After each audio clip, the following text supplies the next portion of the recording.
¿Tú crees que hubieras acabado posiblemente en ese grupito de Reven, Barbe, Ibai, Ander? El primer evento presencial que comentó Ibai, yo estaba en ese evento. Hombre, probablemente. Por el tipo de relación que había en el VP, porque me conozco. Cuando tienes tanto perfil como tienen ellos y tal, la gente ya no te trata igual, ya no te se acerca a ti por los motivos, la gente cambia. Y yo creo que todo el mundo que ha estado conmigo en todo el recorrido sabe que yo no soy esa persona. Aparece Rayo, ¿cómo fue esa oportunidad? ¿Cómo pasó? ¿Y cómo acabaste ahí? Mi famoso currículum de Riot del primero es espectacular. En ese currículum ponía cosas como que el Zangief es low tier y que yo ganaba torneos con el Zangief. Y es que me acuerdo que en el currículum ni siquiera hablaba de LVP apenas. O sea, en plan de... Yo dije a mi colega, ¿pero qué pongo? Bueno, actualmente el tema de los eSports está pasando su primera crisis.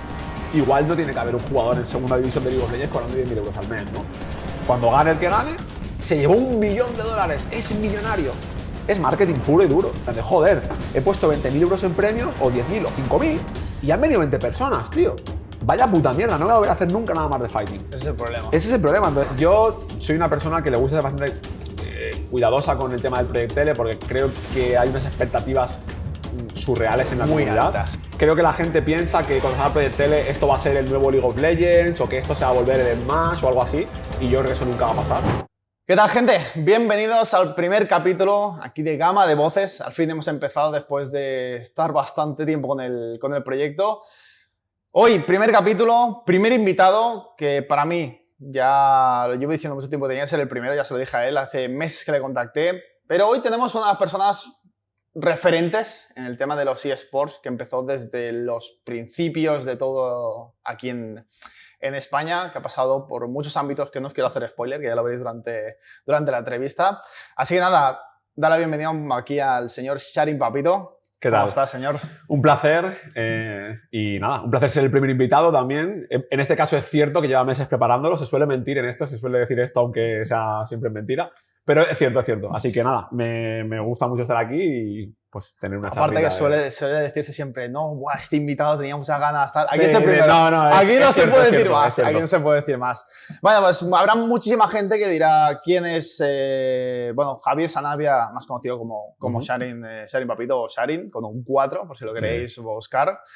Sharin, pues bueno, actualmente reconocido por todo el tema de Fighting Games, es la cara más exponencial en España.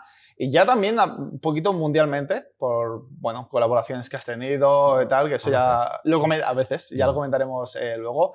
Pero como todo el mundo, pues tuviste unos inicios, ¿vale? Entonces, para que la gente nos está escuchando y viendo, pues yo quería saber un poquito esos inicios, cómo fueron, de cómo empezó todo el tema de esa afición, que luego se volvió a una bomba, a mucho más, pero ¿cómo empezó esos inicios de ese mini Sharin, Sharin jovencito?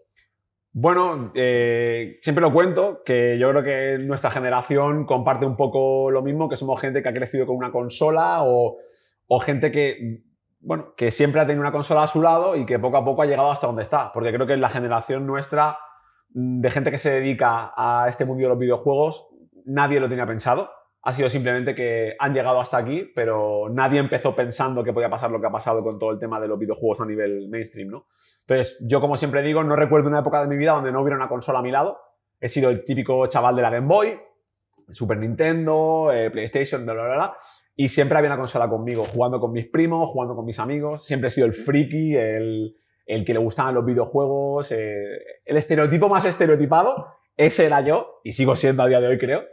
Y eso ha hecho que mi afición por los videojuegos me haya acompañado toda mi vida. Siempre he jugado a videojuegos, pero es verdad que alrededor de los 14 años más o menos fue cuando descubrí un poco la competición de juegos de lucha. Cuando fui a mi primer torneo con mi amigo GLTPM, ¿no? Que le gustaban los juegos de pelea. Empezamos a jugar un poquito más juntos por casualidades de la vida. Y en aquel salón del manga de hace un montón de años, 2005 creo, pues fuimos, había un torneo de Capcom vs NSK2 y allí conocimos a Tony Chan, a Edu y muchos más. Y aquel foro Arcadia Fighters, donde la gente quedaba para jugar, y ahí descubrí un poco ese mundo de la competición, de que hay algo más de los videojuegos como machacabotones, de que existe algo más aparte simplemente crear para jugar, que hay una competición, que hay jugadores que lo viven muchísimo, que hay jugadores que por todo el mundo que comparten esta afición, que esto es un juego estratégico donde hay tier list y desde aquel momento, pues como que eso me apasionó muchísimo y me encantó al nivel de que, bueno, pues un poco hasta el día de hoy los juegos de lucha siempre han sido como mínimo una side quest de mi vida, donde mi vida va por un lado, pero siempre iba al lado de los juegos de pelea. Se ha convertido, digamos, en un modo de vida en cuanto a tus amistades, tu modo de ver las cosas, cómo te formas como persona, todo eso, pues al final queda definido por eso, porque al final llevo más tiempo jugando a juegos de lucha ahora que no. Soy muy mayor. Claro. Te comparto casi, o sea, en ese aspecto lo entendemos bastante bien. Bueno, empezamos con un sharing, como bien comentabas, empezó pues jugando a juegos de lucha, yendo a pequeños torneos, pero a ti principalmente se te ha conocido por ser la voz, y ya no solo de los Fighting Games, sino de otros muchos temas que luego hablaremos, pero ha sido un poquito la cara visible, la voz de los Fighting Games, porque, bueno, ya sabemos que siempre ha habido unos inicios con todo el tema de, bueno, de competir, de, bueno, en tu caso de castear también. Entonces, en esos dos aspectos, esas dos facetas, tanto de competir, lo que sea, al principio, ¿quién era ese Sharin y cómo evolucionó a lo que vino luego un poco? Bueno, yo creo que al final, cuando te vas haciendo mayor, tú vas entendiendo por qué hacías las cosas que hacías cuando eras más joven, aunque en ese momento no entendías el motivo. O al menos así lo veo yo, ¿eh? Yo no me planteaba el quiero ser comentarista o quiero... No, yo simplemente era una persona que jugaba juegos de lucha, le gustaba mucho y yo ni siquiera organizaba torneos ni nada. Yo era parte del núcleo de jugadores que había en ese momento, gracias a gente como Edu y Tony y toda la gente que hacía torneos en aquel momento, ¿no? Entonces, yo lo que sí que es verdad que soy una persona que siempre a lo mejor ha tenido mucha capacidad para transmitir lo que le apasiona. En plan de soy muy impulsivo, me gusta que si algo me flipa voy a darlo todo por ese algo, quiero que la gente lo sienta igual que yo.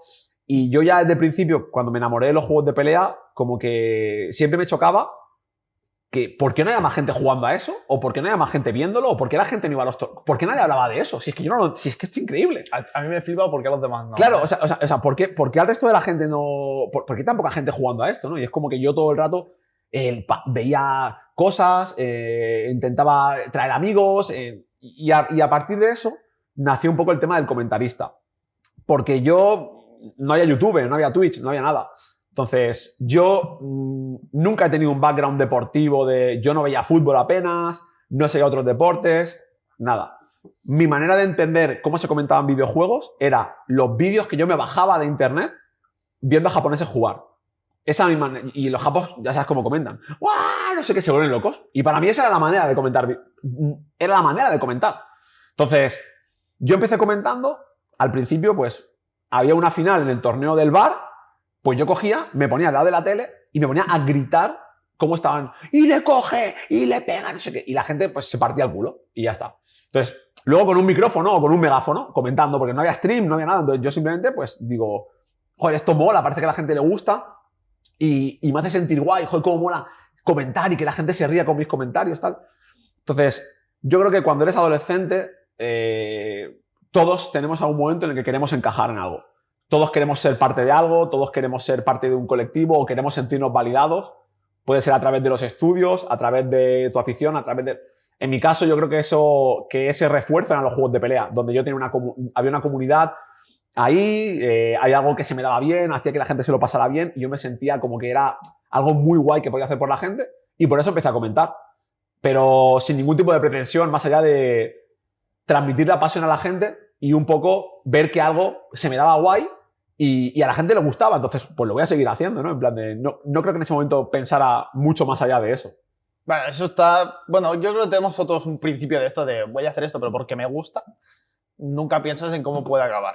Pero en tu caso, eso evolucionó. Eso fue un poquito a más. Y entonces, pues bueno, al principio, como me has comentado, eran fighting games. Pero luego empezaron a aparecer otro tipo de juegos que también te llamaron mucho la atención, que te abrieron como una pequeña puerta. Entonces, comentar un poquito qué es lo que te llevó a esa evolución de pasar a simplemente como fighting games, a qué fue lo que te llevó a más.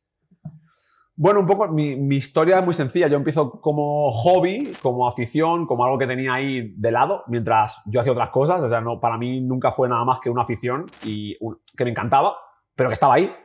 Y siempre recuerdo que la primera vez que me llamaron para hacer algo de fighting y me pagaron fue la primera DreamHack de Valencia, donde me pagaron 100 euros y el viaje, que para mí en aquel momento era en plan de ¡buah, vaya locura! Me están pagando por comentar, estoy flipando. O sea, fue increíble.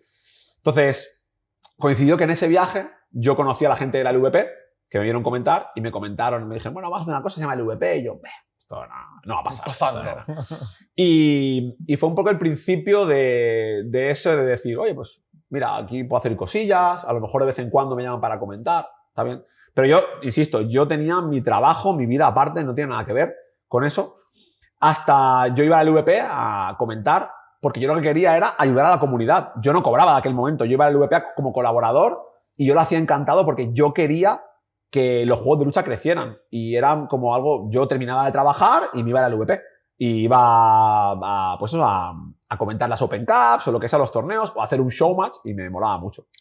Entonces, para poner un poco en tiempo, eso era la época de Street Fighter 4. Era Street Fighter 4. Street Fighter 4, estábamos hablando de generación Xbox 360, Play 3, sí, 2008, aquí, 2009. sobre todo Xbox. Yo ya comentaba torneos antes de Street Fighter 3 y todo eso, más amateur, pero cuando empezó un poco el EVP y tal fue Street Fighter 4. 2009, 2010, 2011. Entonces, bueno, en aquella época yo ya jugaba bastante a Heroes of Newerth, que me enganchó un montón, y de Heroes of Newerth pasé al Dota 2. Entonces, yo siempre digo, ¿no? Yo a lo mejor jugaba al WoW y a juegos de lucha, al Dota y a juegos de lucha, a lo que sea y juegos de lucha. Era como mi... Siempre estaban ahí. Tienes un complemento de los juegos de lucha. Siempre estaban ahí porque me encantaban. Independientemente de lo que hiciera, yo siempre estaba jugando a juegos de pelea. Y me enganché un montón al Dota 2 y iba jugando. Y ahí fue cuando empecé a ver también otros tipos de comentaristas en inglés que se salían un poco de lo que yo hacía. Y dije, oh, hay gente que comenta MOBAs también. Y qué guapo, porque aquí tienen más tiempo de ser reflexivos. Yo, por ejemplo, si me ves comentar al principio, cuando comentaba Fighting, era muy... No paraba en ningún momento, era como que... Pero porque los japos lo hacían así.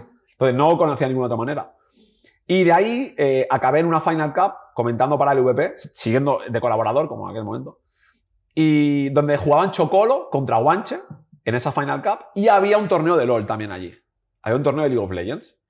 Y yo veía el LoL allí en el fondo. Y había mucha gente en el LoL. Yo no entendía. Me daba rabia y todo. Decía, ¿pero por qué la gente ve este juego de mierda? Cuando están los juegos de lucha y está el Dota 2, que le da 1000 vueltas, el Dota casualizado este, a ver, en parte es un poco verdad. Y yo me acuerdo que como que no respetaba el LoL yo en aquel momento, no lo respetaba. Y llegué allí, comenté mi final de Street Fighter y en aquel evento estaba la gente de Riot. Había gente de Riot, estaban Leo y José Crower, estaban allí, ¿vale? Que trabajaban pues en Riot España en aquel momento, bueno, en Europa, pero para España. Y a mí me chocó un montón porque era la primera vez en mi vida que yo interactuaba con una persona que trabajaba en un videojuego. Que ahora puede parecer una tontería, pero en aquel momento es como que... ¡Wow! ¿Sabes? Trabajan en un videojuego. O sea, ahora está más normalizado. Ahora está normalizado. En aquel momento era imposible que yo conociera a alguien que trabajaba en un videojuego. Y eso me daba como... ¡Wow! Esta gente están aquí y trabajan en el juego y han venido al evento. En plan, de qué pasada, ¿no? Total, que por capricho del destino, ellos pues veían Street Fighter también, porque lo típico, ¿no? Todo el mundo conoce Street Fighter. Vieron la final y me dijeron, qué guay, comentan muy guay, qué divertido, ¿no has pensado nunca en comentar otros juegos? Y yo, realmente no. Quedó ahí. A la hora de la comida, fui a comer con el VP y con Riot. Y por suerte del destino, pues me sentaron al lado de ellos. Y yo, en el fondo de mi móvil, yo tenía el logo de Dota 2 en aquel momento. Que esto es así, o sea, yo era un fanboy del Dota 2. Fanboy del Dota. Tenía el logo del Dota 2. Y me senté allí y con la tontería del logo, pues empecé a hablar con ellos. Mira, es que el Dota está guapísimo y vuestro juego es mucho más casual. Y entonces me chocó un montón porque empecé a hablar con ellos sobre el Dota 2 y ellos habían jugado al Dota 2 también. Y me empezaron a hablar de las comparaciones del Dota con el LoL y tal. Y eran en plan, pero esta gente trabaja en Riot, pero han jugado al Dota también. Porque tú tienes esa mentalidad de... Pero si trabajan en Riot, ¿cómo pueden haber jugado al Dota? ¿Cómo pueden hablar conmigo de otro juego? ¿No? Los consideras como que no pueden hablar de otra cosa. Plan súper... Es en plan de solo es esto. Sí. Y pues eso, me encantó la conversación, nos hicimos súper colegas y moló un montón. Total, que en esa comida me dijeron, mira, esta tarde tenemos un show match de, creo que era prensa contra Riot, con gente del público. ¿Por qué no lo comentas? Y dije, venga, va. que estaba el Barber de aquella allí por aquella. Yo me metí a comentar ese showmatch sin tener, nunca he jugado al LoL, nunca he visto LoL, no he hecho nada de LoL. Pero bueno, yo vi al Alistar, la vaca, la cornada, no sé qué, me acuerdo hasta la Shyvana, el dragón, no sé cuánto. Bueno, y la gente se partía la polla. Y al acabar el torneo, como que mucha gente me dijo, ¡guau, qué bueno, tío, qué risa, me partí un montón! Y los de Riot me dijeron, tío, algún día tendrías que plantearte comentar esto porque es muy divertido, tal, no sé qué. Y recuerdo que ese viaje fue Inception. O sea, es como que ese viaje me cambió la percepción completamente de decir, oye, hay mucha gente viendo esto, la gente disfruta con lo que hago, hay un montón de público, joder, puedo llegar a mucha gente y esto mola mucho, me lo he pasado muy bien. Y me acordaré siempre que mi madre me recogió en el tren, me vino a recoger y me dijo, ¿qué tal? Y le dije a mi madre, algún día voy a trabajar en esa empresa. Se lo dije a mi madre. Dije, y a partir de ahí como que me obsesioné con... Me puse a jugar al LoL, me puse a entender el LoL, a ver partidas de LoL. Y justo en ese momento, pues la LVP iba a meter League of Legends. Y me acuerdo que me dijeron, vamos a buscar comentarista. Y le dije, espérate a ver, cuidado. Y eso me puse a hacer, me acuerdo que hacía streams en mi casa, yo solo, comentando partidas de solo queue, y había un hilo en LoLesp que abrió un colega mío que era el Gonzip, y dijo, este chaval va a ser comentarista de la LVP. Y la gente, ¿pero quién es este colgado? Comenta como un loco, ¿de dónde ha salido tal? Porque era muy diferente a lo que había en ese momento. Y el resto es historia realmente. O sea, a partir de ahí, pues empecé en el LVP, ya más de seguido. Ya un poco más adelante se convirtió en un trabajo a media jornada, eso sí y tal. De hecho, ahí dejé mi trabajo por el LVP, que fue una de las primeras cosas así más importantes. Y el resto es un poco historia, realmente. Referente a esto del casteo, que dices que tú casteabas muy diferente a lo que había. Yo creo que en este país, sobre todo, el casteo estilo futbolístico, baloncesto, es lo que más ha marcado. Entonces, ¿tú crees que has marcado, sobre todo en los eSports, una escuela de un casteo un poco, bueno, distinto a lo que se veía hasta ahora? A ver, no creo que haya marcado escuela tampoco, porque siempre me gusta, joder, que cuando la gente habla de mí, de los inicios, Quentin y Rarum estaban ahí, ¿sabes? La gente estaba ahí, Radio Blades estaba ahí. No estaba yo solo, no era la única persona. Pero sí que creo a lo mejor que en ese momento yo me salía mucho de la norma de lo que la gente estaba escuchando en ese momento, porque yo estaba comentando como si fuera un juego de pelea. Comentaba muy loco, muy rápido, que yo lo veo ahora y digo, en verdad estaba mal, ¿no? O sea, era muy mejorable, pero en aquel momento era como, ¿de dónde salió este pavo? ¿Por qué lo hace así? Y eso yo creo que causó mucha impresión al principio y me ayudó a hacerme conocido mucho más rápido de lo que a lo mejor sería hoy en día. Entonces, es innegable que la gente por lo menos se sorprendió en el sentido de qué diferente lo hace, que este loco, y también había mucha gente que no le gustaba, pero había mucha más gente que sí. Entonces, a partir de ahí, ya cuando empecé a comentar el LVP, como que fue todo muy rápido. También coincidió con el crecimiento del LoL y yo como que fue en esa etapa donde yo di el cambio un poco de soy la persona de Fighting Games a soy comentarista. Yo creo que hubo un cambio ahí de paradigma en el sentido de, vale, ya no soy el de Fighting, soy Sharin el caster, Sharin el comentarista. Fue un poco así. Que era, quizás fue un poco egoísta por mi parte en el sentido de decir, vale, no solamente hago juegos de lucha, sino que, oye, no voy a ser tonto, no me voy a cerrar puertas de conseguir que mi voz llegue a más gente, y a mí me hace sentir muy bien, yo me sentía muy realizado y era como, wow, no estaba acostumbrado a llegar a tanta gente y por eso decidí coger ese camino también, de decir, oye, pues a ver dónde lleva esto. Aparte, creo que también, no sé si al principio no, porque estabas muy metido en League of Legends, en la LVP y todo esto, y quizá la vida no te daba para todo. Seguías, como siempre decías, estaba el LoL, pero también siempre estaban los fightings.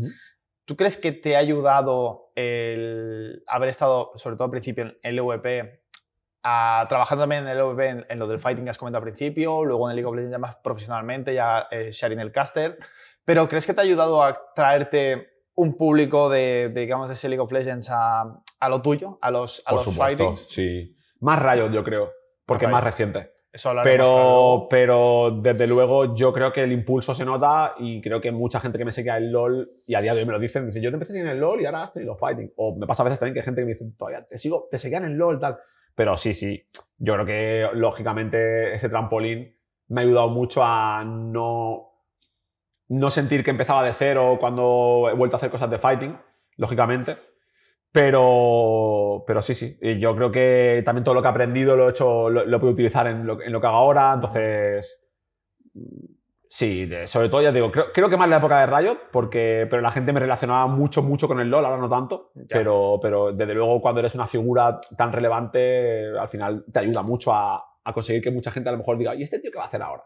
Sí, realmente yo estuve, pues, para la entrevista investigando bastante, muchas cosas. Entonces, en LVP, aparte del casteo, hacías muchas cosas. O sea, en el hecho de los vídeos que hoy en día, algunos vídeos están un poco... Sí, aún no pasa de control de calidad. No, hoy no. Sí, por así decirlo. Pero yo qué sé, los vídeos míticos de campeones en un minuto de League of Legends, que algunos, pues, lo he dicho, en la época... Sí, claro, era la época de Leulogio, Mutzka, era un humor muy... Bueno, lo que se llevaba. Para mí yo era el LVP, cuando empecé a trabajar en el LVP, que ya te digo que fue bastante polémico en mi círculo, por ejemplo, en plan de... Claro, yo trabajaba en aquel momento, entonces yo tenía un trabajo en el aeropuerto, tenía un buen trabajo y yo lo dejé por irme al LVP a trabajar por la mitad del sueldo y la mitad de horas. Entonces, era algo importante. Era algo, en ese momento en mi casa, bastante polémico, ¿no? Entonces, claro, yo era el LVP cuando iba... Era un trabajo, pero para mí era como todo lo que pueda hacer para aportar. Y si yo puedo estar aquí aportando y, oye, si podemos hacer un vídeo gracioso para que más gente llegue al LoL, vamos a hacerlo. O sea, es que en ningún momento lo veía como algo para mí, sino que era como todo lo que puedo hacer para que llegue más gente, un poco esa pasión que te digo que tenía, pues vamos a hacer que llegue más gente. Y en aquel momento era el nacimiento un poco de YouTube y todo eso, y era en plan de, joder, vamos a tope, yo quiero ser comentarista, vamos a hacer todo lo posible y tal. Entonces por eso hacía los vídeos. Entonces... para mí la LVP era parte de mi vida también en ese momento. Correcto. Entonces, como bien quería comentar la gente, claro, tú estás en los inicios y bueno, tú te decantaste porque querías vivir lo tuyo como actualmente estás en los fightings, pero te llegaste a juntar con gente que actualmente son monstruos del entretenimiento, monstruos, como puedes comentar, no sé si hay alguna anécdota que puedas decir de ellos, también hay varios vídeos por YouTube también divertidos. Bueno, a ver, es que yo cuando empecé en el VP, al principio, División de Honor, que era la primera División de Honor, que era lo que es Superliga, ahora con las distancias, ¿no? Pero al principio era en diferido, se hacía en remoto. Yo empecé comentando con Araneae y con Barbecue en remoto. Y de hecho al principio ellos no tenían ni cámara, era como una foto comentando. ¿Cómo han cambiado los tiempos? Claro, y División de Honor era en plan, cada semana te venía un equipo y había cambiado el roster.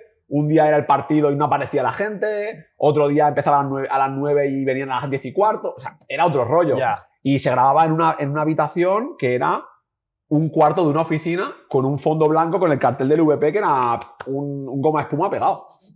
Eso era el VP al principio. Y era eso, ¿no?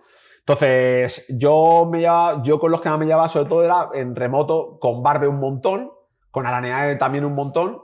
Y luego a partir de ahí llegó Ulises, que con Ulises sí que comentamos un montón en presencial. Y cuando Barbe ya se mudaba a Barcelona era cuando yo me iba. Cuando yo me iba a Riot. Entonces ahí ya empezó mi etapa final, que era cuando ya llegaban también Ibai y Amber, que yo por ejemplo con ellos sí que tuve relación, pero mucha menos de la que tuvieron ellos después cuando yo ya me había ido, porque era como mi final... Era como el cambio generacional, claro, ¿no? Correcto. Y llegaban ellos y en aquel momento, pues, oye, no podías saber lo que iba a pasar con toda la movida que hubo ahora, ¿no? Pero sí que se veía ya que había madera. O sea, te voy a hacer una pregunta. De hecho, el primer evento presencial que comentó Ibai, yo estaba en ese evento, que era un showmatch de Gamergy que hubo allí. Y él estaba súper nervioso. Yo me acuerdo que decía, tío, eres el puto amo, lo vas a hacer súper bien, tal. Y mira ahora, o sea, es que la vida. ¿Tú te crees, imagínate, volvemos línea temporal, la rompemos, tú no... Imaginemos que es un futuro parecido, pero tú no te vas a Riot, sigues en el LVP. ¿Tú crees que, porque yo sé que con Ibai, Barbe, todo esto, o sea, siempre has sido una persona que te ha llevado muy bien con todo el mundo, pero te llevabas muy bien con ellos. ¿Tú crees que hubieras acabado posiblemente en ese grupito de Reven, Barbe, Ibai, Ander? Nunca se sabe. Nunca A ver, se sabe. yo creo que la naturaleza de la relación que teníamos hubiera seguido siendo la... O sea, yo creo que hubiéramos terminado más cercanos, Sí. sin duda alguna. Pero, por otro lado, es como que... No sé, yo quiero pensar que ellos... O sea, la relación que tengo con ellos y la relación que tengo a día de hoy con ellos sigue siendo en plan...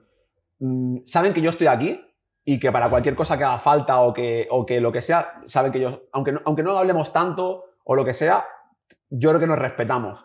Que hemos trabajado juntos, que hemos tenido esa relación y que a día de hoy, en cualquier momento...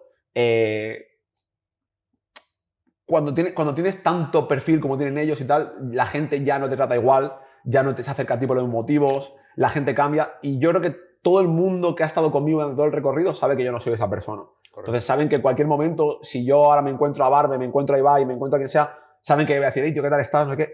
Y no voy a intentar sacar nada a cambio, no voy a intentar aprovecharme de su fama, no, porque yo lo sigo viendo igual. Yeah. Y lo digo en serio, yo puede que no seamos amigos o que no tengamos una relación cercana, pero para mí, yo todavía no veo a Ibai como el presidente de España, sino que lo veo, joder, es Ibai, es el chaval que estaba ahí, para mí sigue siendo lo mismo. Entonces es como que si lo veo por ahí le diré, tío, ¿qué tal está? Que ahora ya seguramente no llegue a poder saludarle porque hay tanta gente que no llega que hacer cola. Claro, tengo que hacer cola, pero igual que el Barbe, o sea, un día, cualquier día lo veo, tío, Barbe, ¿cómo está? Lo mismo. Entonces... ¿Hubiera formado parte de ese círculo? Hombre, probablemente. Por el tipo de relación que había en el VP, porque me conozco y sé que si hemos tenido una buena relación. A lo mejor luego nos hubiéramos llevado como el puto culo o nos hubiéramos... No lo sé. No lo sabes. Pero por lógica te diría que seguramente hubiera pasado de manera natural, ¿no? Pero bueno, la vida da vueltas. Son direcciones. Da vueltas. Entonces, no sé. Yo creo que puede ser, pero como que tampoco nunca lo pienso, ¿sabes? Bueno, tú seguiste tu camino. En verdad, cumpliste el sueño que dijiste en su día. Sí, entonces, hablemos de ese proceso, de estar en el OVP, estar en League of Legends y que de golpe aparece Riot, aparece una oportunidad. ¿Y cómo fue esa oportunidad? ¿Cómo pasó? ¿Y cómo acabaste ahí? Bueno, yo, pues, por seguir un poco la historia, yo empecé a comentar en el VP, poco a poco, ¿no? Y hubo un momento clave que fue la final del Mundial de la Season 2, ¿vale? Que en ese momento yo recibí una invitación para comentarlas desde Riot Games, ¿vale? Yo comenté las semifinales del Mundial desde la oficina del VP y Riot luego me invitó a comentar la final allí en la oficina. Y fue la primera vez que fui a Dublín a comentar allí de la oficina de Riot, ¿no? Ese viaje para mí fue un antes y un después en mi vida, en el sentido de yo llegué allí, pude ver la oficina de Riot, pude ver el ambiente, pude ver lo que era todo eso.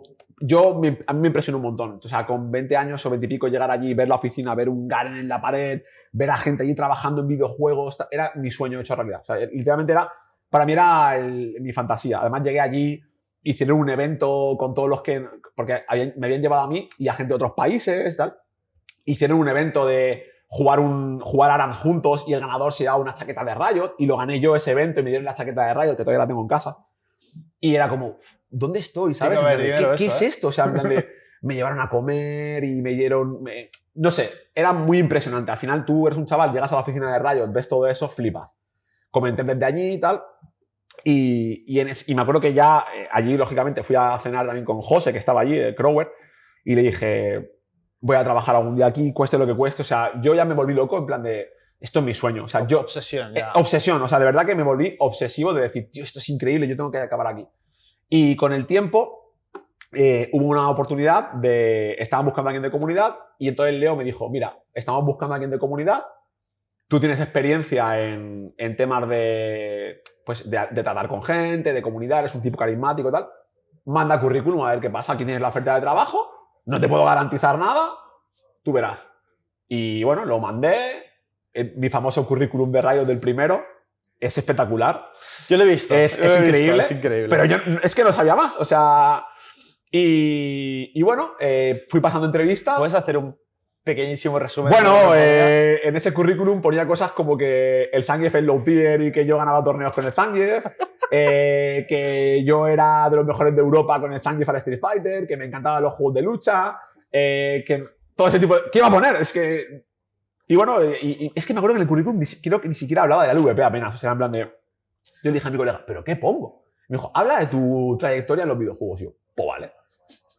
Qué imposible. El LVP no existe. No, lo puse, pero como que le da más importancia a lo otro. Y luego que... Y sí que es verdad que me acuerdo que ponía en plan de soy un apasionado de los juegos, tal, no sé qué. A ver, hoy en día con ese currículum, pues te tiran por la borda con razón. Pero eran otros tiempos, era otro momento, era, llámalo... También yo creo que te conocían. Sí, llámalo oportunidad, llámalo ese momento y yo creo que me quisieron dar la oportunidad de por lo menos, no sé si por lo que voy a poner ahí, pero de conocerme en persona, de darme la oportunidad de pasar entrevistas. Y ahí pues ya empecé con las entrevistas hasta el punto de que al final lo pasé. 8 meses de entrevistas, que eran bastante largas. 8 meses de Sí, entrevistas. era lo estándar más o menos en aquel momento para entrar en Rayo. Y al final, pues... Ahora que son 3 años. No, ahora no han cortado. La han cortado porque la gente se quejaba mucho. Ya. Y en aquel momento había que pasar muchas entrevistas. Eran 4 entrevistas por teléfono, bueno, por Skype en aquel momento. Una presencial, que te llevan a Dublín, con un panel de 5 personas. Y luego ya la entrevista final, que era un poco... ya era la de, bueno, bienvenido a bordo, ¿no? Y bueno, pues el resto es historia realmente. Yo me acuerdo que cuando me dijeron que sí, empecé a saltar. Ya. En plan de... Y me acuerdo que fui a mi madre un día y le dije, mamá, ¿te acuerdas aquella? Sí, pues que me voy a ir a Dublín. ¿Cómo?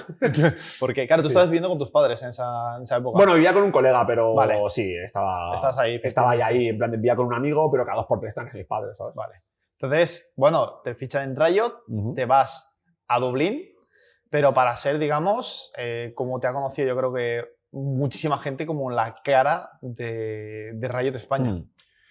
Bueno, yo llegué allí como comunidad.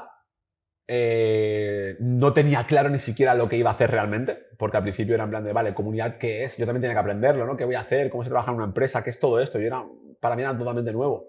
Yo era un comentarista, una persona apasionada, con mucha pasión, pero poca idea. Claro. Entonces, también Riot era una empresa muy junior en aquel momento. Por ejemplo, la mayoría de gente que estaba trabajando allí eran muy junior. Éramos todos esos chavales apasionados, con mucha ganas de aprender y mucha ganas de hacer cosas. Entonces, yo llegué como comunidad, mucha gente ahí también empezó a pedir, tío, no dejes de comentar, por favor, tal, que hicimos el proyecto de la LCS en aquel momento y aprendí un montón, porque yo en aquel momento era eso, un chaval con mucha pasión, pero poca idea. Y Riot me enseñó mucho, en plan de, vale, pues, ¿qué he venido a hacer aquí? ¿Cómo se llama un proyecto? ¿Qué puedo aportar? ¿Cómo es un proceso cómo se hace una reunión con la gente? ¿Cómo puedo explicar esto? ¿Qué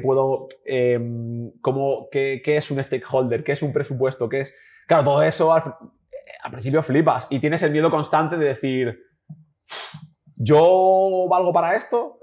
¿O me merezco estar aquí? Y con el tiempo dices, oye, pues sí. Pues si lo he hecho será por algo, ¿no? Entonces aprendí un montón, evolucioné un montón con el tiempo y también ahí, gracias a Edgar, yo gracias a Medroid, aprendí un montón de cosas y me guió un montón en cómo ser un mejor profesional y toda mi trayectoria dentro de Riot. Medroid fue, digamos, una cara muy importante para ti, Sí, una figura de ayudarte. Es la persona de la que más he aprendido en mi vida, diría, en todo. O sea, es la persona que más me ha enseñado a todo. Bueno, habrá mucha gente que no lo sepa. Sí. Si quieres decir quién es Medroid. Bueno, Medroid es actualmente el director general de Riot España, Portugal y Italia. Ibérica, Iberia e Italia ahora también. Sí.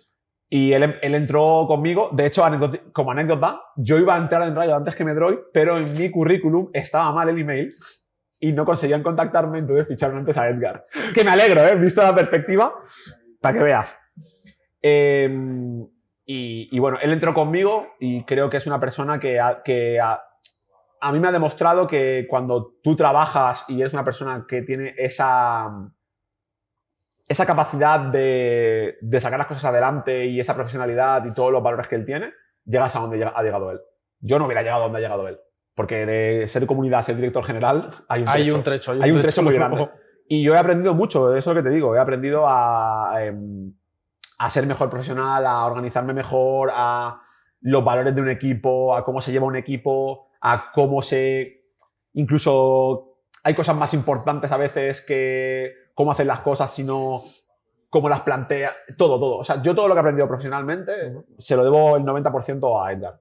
Y por eso para mí siempre va a ser la persona de la que más he aprendido y la que de la que más contento estoy de haber trabajado con él. Bien. Época Riot. Sí.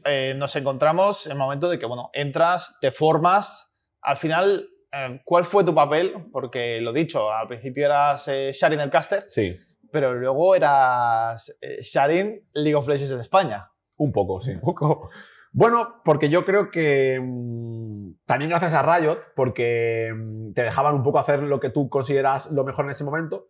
Y yo tampoco lo puse en un papel, pero yo sí que sin querer como que salía en todos lados. Me gustaba ir a Sportmaníacos a hablar del LoL, me gustaba hacer los vídeos del Champion Spotlight. Si un evento, vamos a un evento. Hay que hablar de tal cosa, pues vamos a hablar de tal cosa. Al principio tienen miedo, ¿no? De hablar, de decir, oye, pues esto, pues este es el cambio. Pero luego ya dices, tío, voy a hablar con los jugadores, esta peña necesita. Y entonces te conviertes un poco en esa figura sin querer, ¿no? Pero sí que al final creo que me convertí un poco en esa cara visible del LoL en España, porque todo el mundo al final me veía por todos lados y al final te guste o no, pues ahí estaba, ¿no? Ibas a un evento y me ibas a encontrar y siempre estaba dando conversación o lo que sea. Y fue como un poco mi rol. En plan, creadores de contenido, pues hablar con ellos. Stream, hay que salir. Un vídeo, vamos a hacer un vídeo. Poner la voz, venga, yo pongo la voz. Claro, si vengo de comentar, Claro. pues...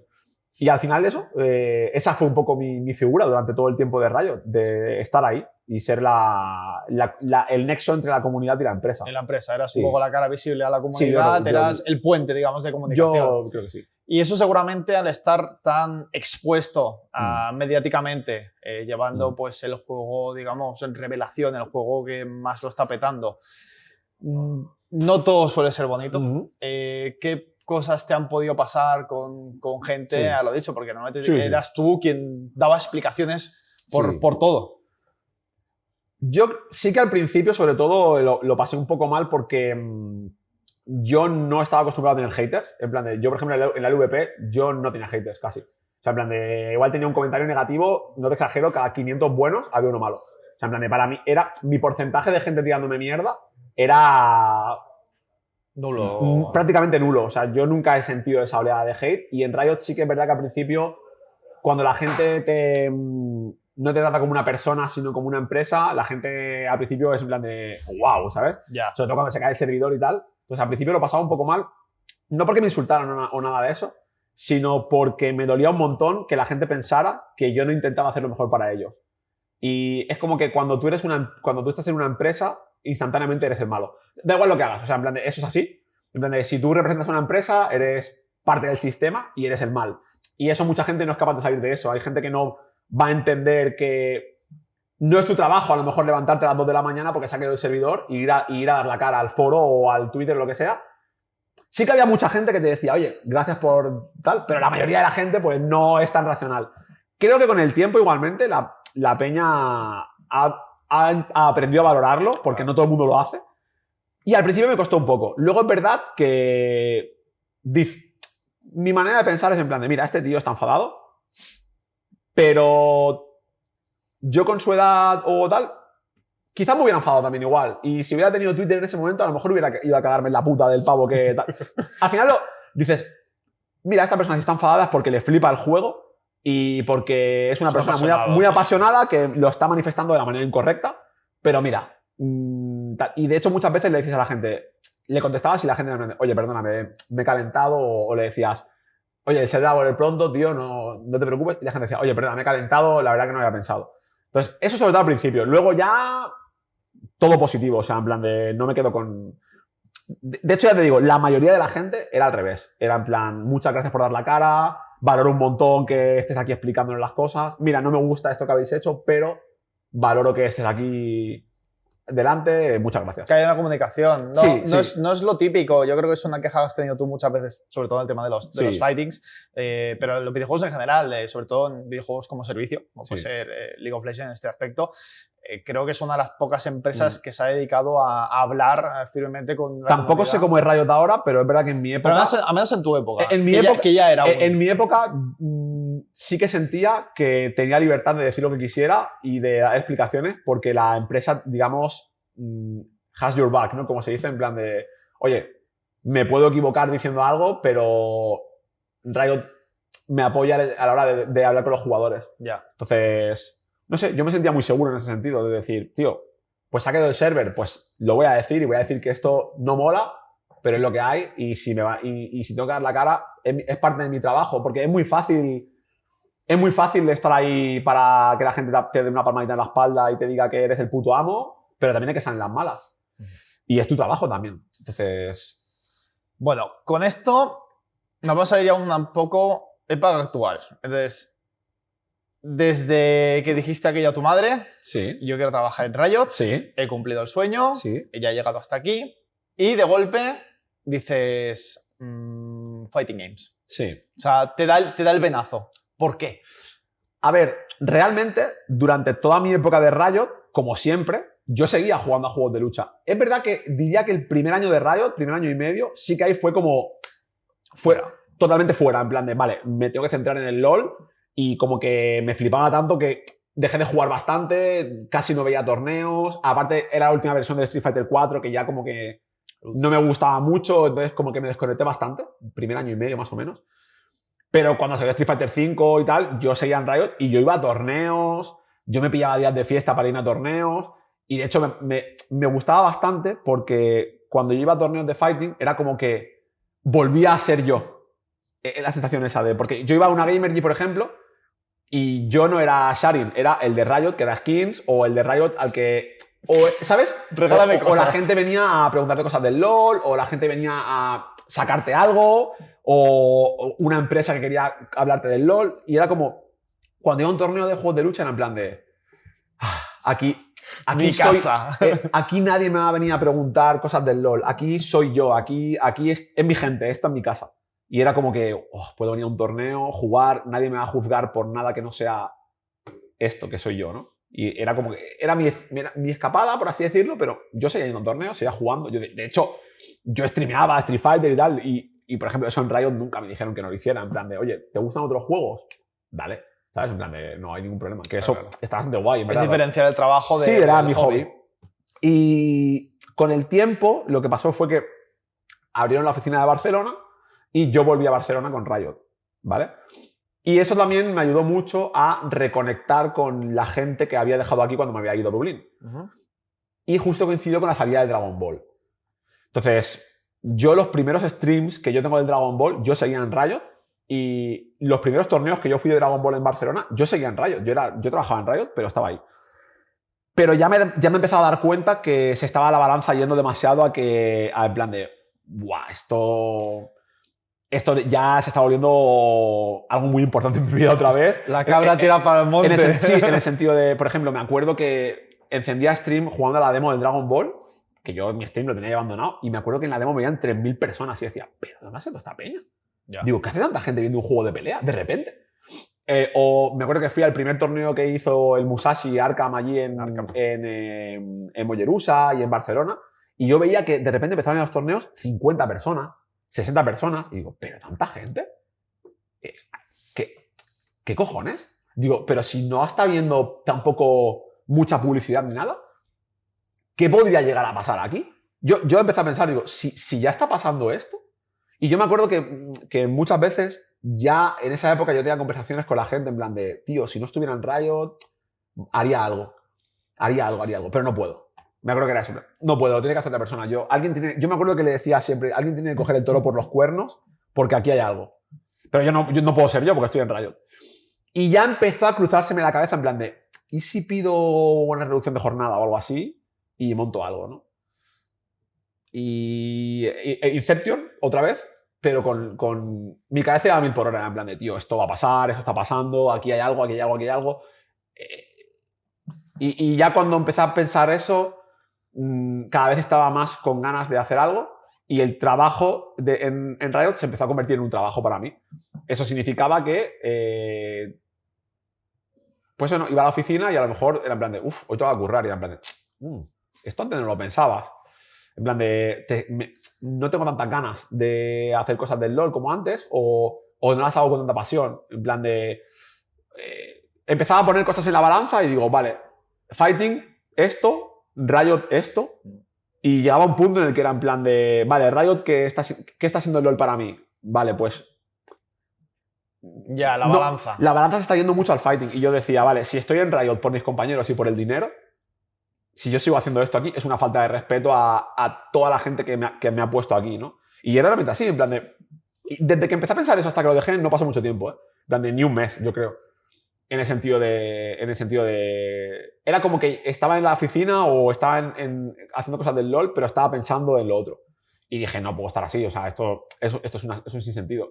Y no hubo ni siquiera una llamada de atención, o no hubo ni siquiera... Hay gente que ha dicho, te echaron. Es mentira, o sea, nunca... Fuiste tú. No, nunca hubo ni siquiera una conversación de, oye, estás pensando mucho. No, directamente me acuerdo un día que estaba en la oficina y hablé con mi familia en aquel momento, le dije a mi madre, mira, esto va a pasar.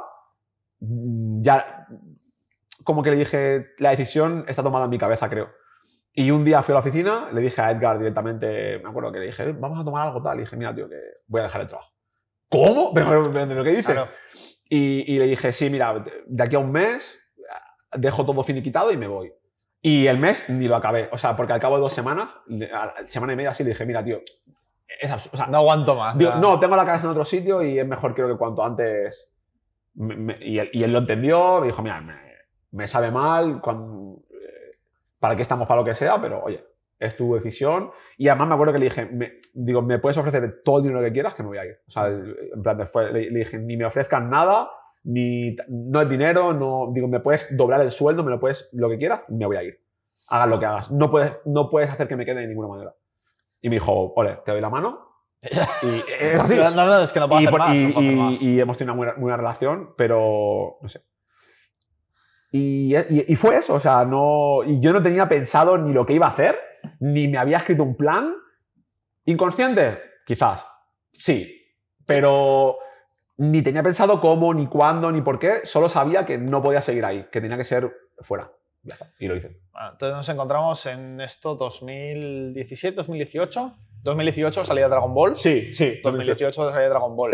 Bueno, aparecen varias personas, que ya existían, pero decides, pues yo creo que formar lo que ha sido tu mayor proyecto hasta el día de hoy. Sí. Que es Barcelona Fighters. ¿Qué nos puedes explicar de Barcelona Fighters un poquito? Para mucha gente lo conozca, porque si han seguido tu carrera saben lo que hay, pero habrá otra mucha gente de que no, y qué es lo que fue y qué es lo que trajo, porque trajo muchas cosas. Pues Barcelona Fighters, el concepto como tal, estaba hablado de... Me acuerdo, hubo una casa rural que se hizo para ver el Evo, donde yo empecé a hablar con el Musashi de aquel momento, que Musashi y yo teníamos una relación cordial, pero no diría amigos. Y fue en plan de, tío, si algún día juntáramos que organizáis torneos con tal, podíamos hacer algo, ¿no? Y quedó como ahí. Y justo en aquel momento, pues yo estaba buscando para mudarme y Fasol también. Y yo le conté a Fasol que yo me iba a ir de Riot. Digo, mira, me voy a ir, quiero hacer cosas de fighting, nos vamos a vivir juntos y hacemos streams y contenido y tal.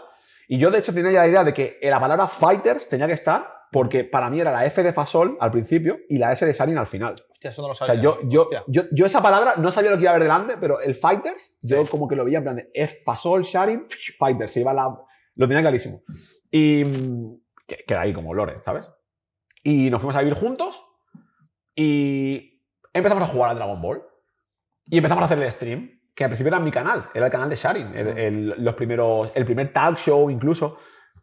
Invitamos a Shanks, invitamos a Galletas. Claro, yo en aquel momento arrastraba una fanbase enorme del LoL. Claro. Y la gente era en plan de, a ver qué hace este loco. Y empezamos a hacer stream. ¿Y cómo se llama esto? Pues, ¿aquí vienes a jugar? Pues, Villajueguito. Pues Villajueguito. Muy mítico.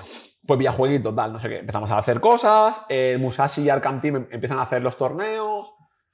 Y llevamos en Villajueguito pues un tiempo haciendo cosas en mi canal. Y yo cojo y digo, oye, pues, hablamos, ¿por qué no nos juntamos? Estamos haciendo cosas por separado, vamos a juntarlo todo y hacemos una unión, hacemos una marca y juntamos mi capacidad mediática con vuestra capacidad de hacer torneos y hacemos una simbiosis. Hostia, de puta madre tal. Pues Barcelona Fighters. Nos moló el nombre. ¿Salió por algo? ¿O? No, en plan de, oye, yo tengo el nombre de Fighters, BCN Fighters, suena bien, le pedimos el logo a Noah, que el logo es de Noah. ¿Sí? Nos hizo el logo y, oye, pues lo presentamos y yo cambié el nombre de mi canal, dije, hacemos en mi canal, me da igual, yo lo cambio, me da igual, yo no quiero rédito personal ni nada, pues BCN Fighters. Cambiamos el nombre y lo presentamos y ahí empezó un poco la aventura de a ver qué pasa. En plan, éramos un grupo de colgados, con ganas. Yo me acuerdo que planteamos en plan de, vamos a hacer un año esto, a ver qué pasa, vamos a pérdidas. Y probamos. Y a ver qué pasa. En plan, y literalmente me acuerdo que era en plan de, oye, el alquiler del piso lo pagamos con Twitch. Por ejemplo, era así, en plan de, mira, en vez de cobrar, nosotros, Fasol y yo, pagaremos el alquiler del piso con lo de Twitch. Y al principio era así. O sea, nosotros vivíamos con lo que nos daba el stream un poco. Vivíamos ya. Pagábamos el alquiler. Sobrevivíamos pagando el alquiler con el dinero del tal. Y empezamos a hacer Barcelona Fighters, los torneos, la GFL, nos empezó a ver la gente. Llegó Giants, etcétera, etcétera, etcétera. Y lo hizo un poco sostenible hasta el final. O sea, pero fue todo. A mí me preguntan a día de hoy, ¿no? ¿Cómo lo hicisteis? No lo sé. No, éramos una gente que nos flipaba muchísimo eso, no nos importaba, estábamos en una etapa de nuestra vida todos en la que no nos importaba que eso fuera nuestra vida, porque era nuestra vida, literalmente, todos los días, todas las horas, pero nos hacía feliz. Y yo yo no he sentido durante esa época que nunca jamás había trabajado ni un solo día. O sea, para mí ha sido, mi manera de verlo era en plan de, me da para sobrevivir, soy feliz, para adelante. Y a ver hasta dónde llegamos. Y ya con el tiempo, oye, pues esto parece que va para adelante, pues oye, aquí seguimos. No te creas que a día de hoy tengo una filosofía muy distinta, ¿eh? Ya. O sea, en plan de, no pienso tanto en eso, sino en plan de, ¿soy feliz? Sí. ¿Puedo sobrevivir? ¿Puedo vivir con esto? Sí. Hasta donde lleguemos. Hasta donde lleguemos. No, sí. Está claro. Bueno, mira, has hablado de Giants. Sí. ¿Vale? Giants, yo creo que es uno de los pocos equipos que en su día, ahora ya no estáis con Giants hace un tiempo, pero hizo una apuesta, algo que no apostaba nadie. Sí. Porque todos los equipos que hay, al menos hablando en España, a ver si nos vamos a otros países como Estados Unidos, Francia, lo que sea, sí que han apostado mucho por el fighting, pero en España digamos que no había ningún equipo que apostara y Giants apostó muy fuerte. Sí, sí. Y entonces se hizo esa simbiosis de Barcelona Fighters con Giants que, bueno, trajo cosas muy, muy importantes.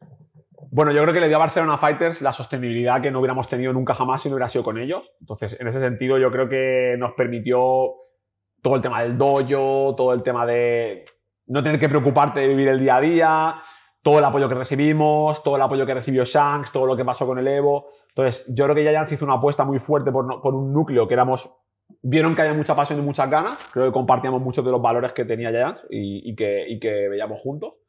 Y hicieron una apuesta muy fuerte, de la cual yo voy a estar agradecido siempre, porque podían haberlo hecho, podían haber no confiado en nosotros, y todo el tiempo que estuvieron con nosotros, si no hubiera estado Giants, Barcelona Fighters no hubiera durado tanto. O sea, 100%, o no sé lo que hubiera pasado. O de otra manera. De otra manera, pero nosotros, tío, joder, ¿cuánta gente puede decir en el mundo que ha estado trabajando de full time con un equipo dedicado a los juegos de pelea durante tanto tiempo? Y eso sin Giants no hubiera sucedido.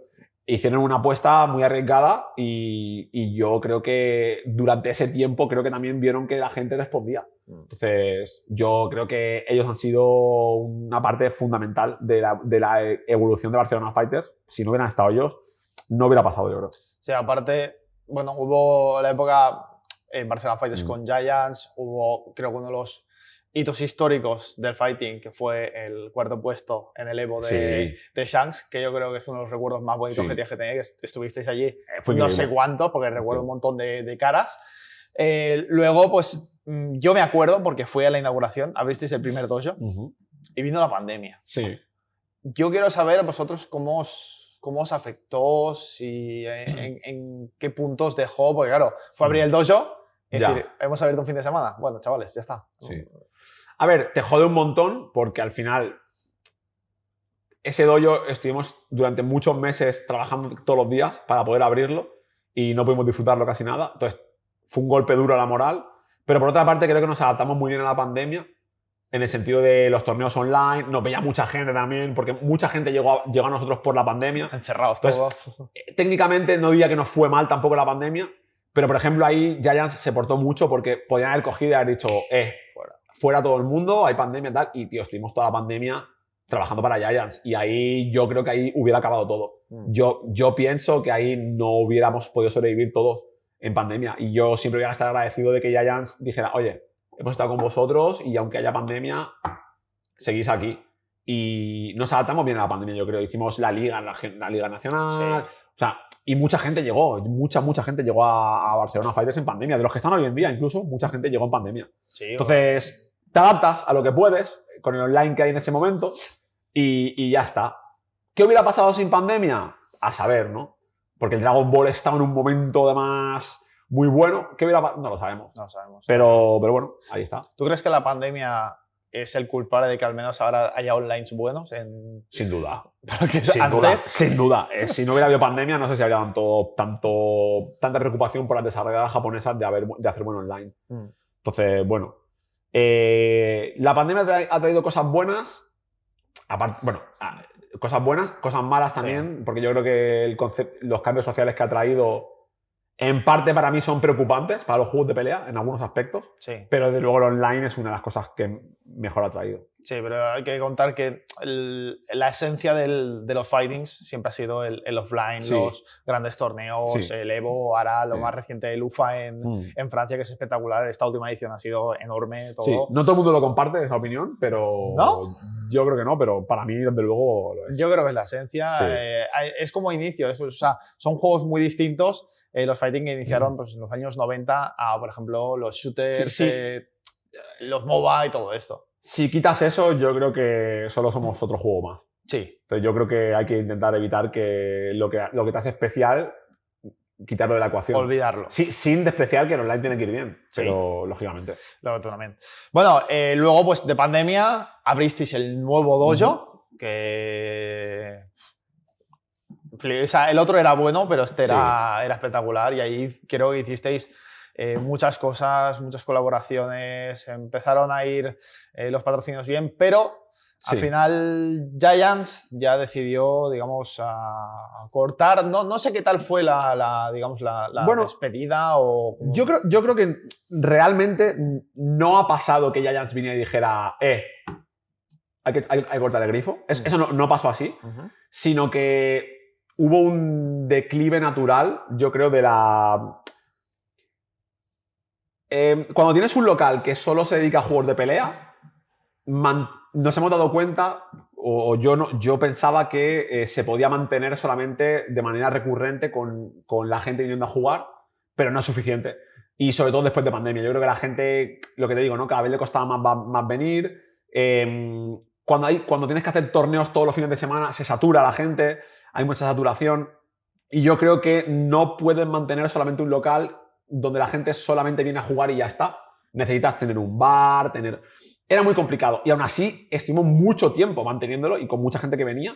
Pero coincidió también con la etapa esta de acabó la vida del 5, la gente no estaba jugando a Street Fighter 5 ya, el Strife como que bajó mucho. Creo que ha cambiado mucho cómo la gente consume videojuegos también, en el sentido de que sale un juego de lucha, juegas una semana quemado por la borda, sale un juego de lucha una semana por la borda. Cuesta mucho la retención en general en los videojuegos. Es que no está casi. Sí. Es imposible. Y llegaba un punto en el que se juntó eso con que yo creo, y aquí hablo por mí, pero podría hablar por más gente del equipo, yo creo que estamos muy quemados. Yo creo que subestimamos un poco lo que era llevar un local todos los fines de semana del año, durante tanto tiempo, porque necesitas realmente dedicarle todo tu tiempo y todo tu ser a ese local, hasta el punto en el que a veces sientes que tener un local es un hándicap, porque dices, tío, me gustaría hacer un torneo online, no puedo porque tengo que llenar el local, no puedo porque... Y se convirtió en una cárcel, por así decirlo, en el sentido de, vale, tenemos que llenar el local, tenemos que ir al local todos los viernes, sábados y domingos. Al final no teníamos tiempo libre prácticamente, porque luego entre semana había que hacer otras cosas. Y eso al final creo que al final te va quemando y si al final ves que la cosa tampoco avanza y tú estás quemado, dices, igual es el momento de parar. Entonces, no fue Giants. Realmente yo recuerdo que la primera conversación la tuve yo, que yo le dije a Rubén y a Fasol, y le dije, mira, tío, yo estoy muy quemado, no me veo con ganas de estar todos los fines de semana abriendo este local, llevamos 4 años sin parar, yo necesito parar, esto no me está ahora mismo dando lo que necesito, yo quiero parar. Y eso se juntó con esa etapa, yo creo que, y ahí fue cuando hablamos con Jans y dije, mira, esto es lo que hay, queremos parar ahora un tiempo, ya veremos si volvemos o no, fue la conversación, realmente, no sabíamos si íbamos a volver o no, realmente, en ese momento, que fue lo que comunicamos. Y el local llegó a su fin, yo creo, de manera natural. No hubo un, hola, pero ¿cómo nos pueden cortar las alas? No, es que tocaba. Es que no, la gente no estaba igual viniendo. No era sostenible. No era sostenible en ese momento. Estábamos muy quemados. Cómo la gente consume videojuegos ha cambiado mucho.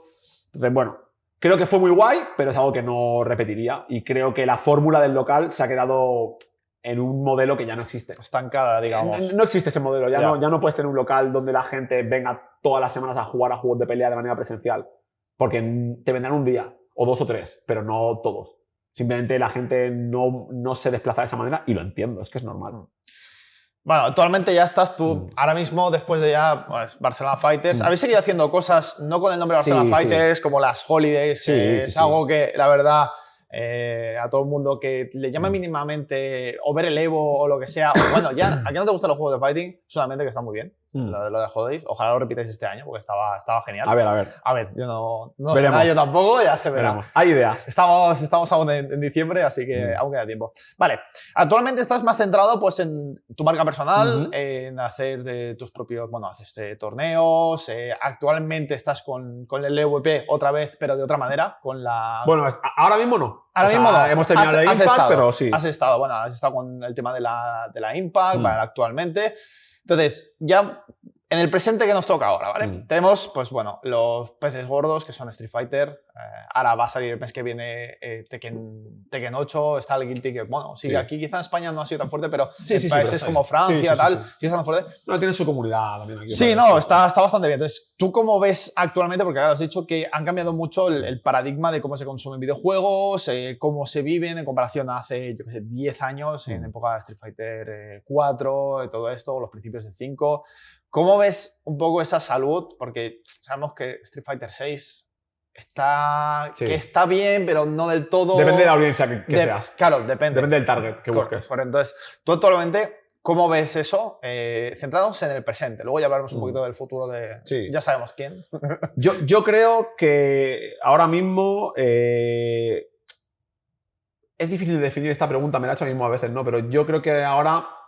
está habiendo un cambio general en la industria de los videojuegos que también afecta a los juegos de pelea, donde yo sí pienso que ahora el haberlos hecho más de cara a lo mainstream, de cara a que todo el mundo entre al género y tal, quizás se están sacrificando ciertos aspectos de lo que para mí son la esencia de los juegos de pelea.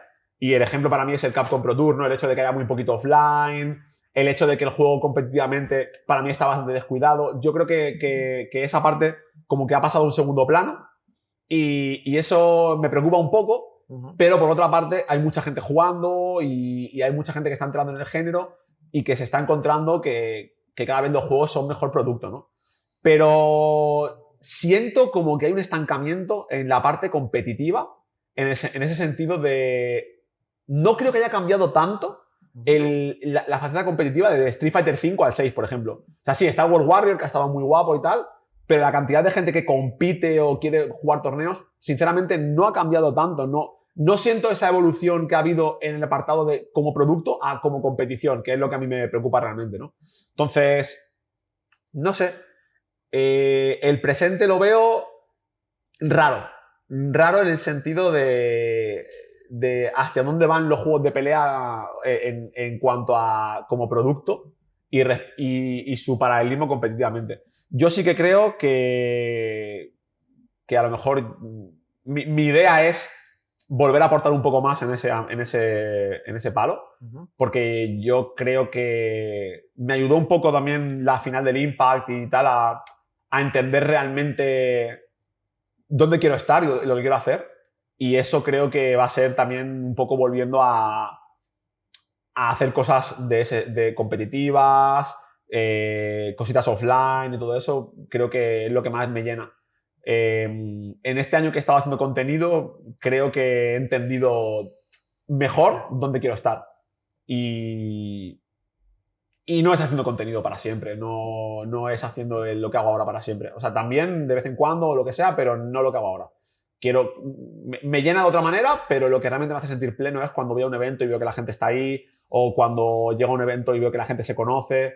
Es lo que realmente me hace sentir bien. Para mí, la creación de contenido no puede ser lo único que tenga en mi vida. No no creo que me llene de la misma manera. Que sea como un extra, digamos, ¿no? Que hay algo más aparte de... Sí, es que yo creo que es como, igual me tiro piedras sobre mi propio tejado, pero yo creo que streamear todos los días o hacer vídeos todos los días o, por ejemplo, hacer stream todos los días de X horas, para mí, yo no lo llamaría crear contenido a hacer eso. O sea, para mí yo lo que hago ahora mismo, yo creo que es acompañar a la gente. Pero para mí no es crear contenido.